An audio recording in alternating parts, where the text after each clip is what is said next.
Hello and welcome to Module 3. Again, I'm Taylor Payton and I'm walking you through this module as well as all the rest of them in Characters That Captivate.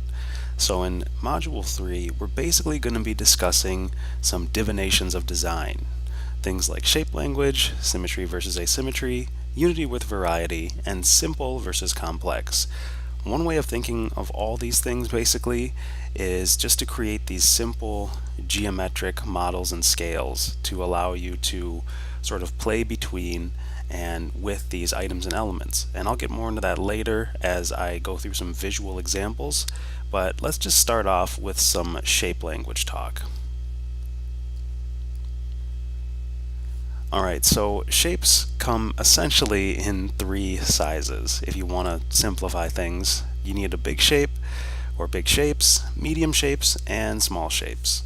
So those are, the things that take up a lot of room on the canvas, the things that usually subdivide or take up room within those or around those things, and the tinier things, very small details that vary in importance, but visually they usually have less weight or unless you play with the composition, they really just take up the least amount of attention. We use these a lot in design and in building our characters, our creatures, our anatomy, and etc. And I will be mentioning those as I'm doing them so you can get a better feel for how I apply different sizings when it comes to all this sort of design thing that we're going to be going through. Next we have feeling, and feeling is just sort of the emotional or sensation-based idea that comes from the shapes. And so, some shapes have more of a kind feeling. Circles are more kind and soft and round. Sharper shapes like your tetrahedrons, your triangles, your spikes, jaggedy edge things. Soft, again, the circle is a good one for that. Sometimes cylinders can have somewhat of a soft feel because they have a rounded, curved plane. Sturdy, the cube has some degree of sturdiness. We tend to think of squares as very sturdy. As far as actual structural principles go, it's not that correct necessarily. The tetrahedron actually has more stability by default, but again, in shape language visually, squares can hold up fairly well and give us a feeling of solidity. I'll talk more about those things later.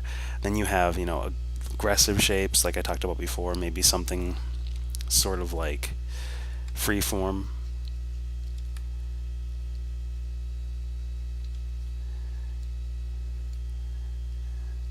So that's a fairly aggressive shape. I mean, it's emboldened, but also it just has more of a sharpened feel to it. Like these could be teeth on a chainsaw or something.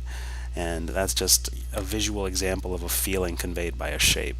So the size of the shape, the feeling of the shape, and lastly the interplay of shapes, so how they link and interact. Things bind together to create an effect that isn't necessarily predicted by the separate parts, but only can you really see it when it comes to a constituent whole. Things that have unified and taken all the variety into one cohesive package. So we can talk a little bit more about that in a second here. And here are some visual examples to just kind of help bring that home.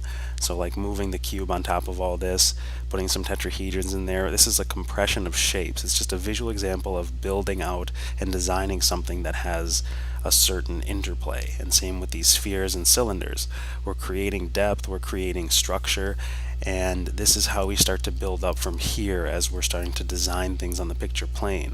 So these are really big picture ideas that will take a long time to sort of implement and master, but again, I'm going to show you how I use them in every single drawing that I do essentially, and how you can begin to think about implementing them into your own work.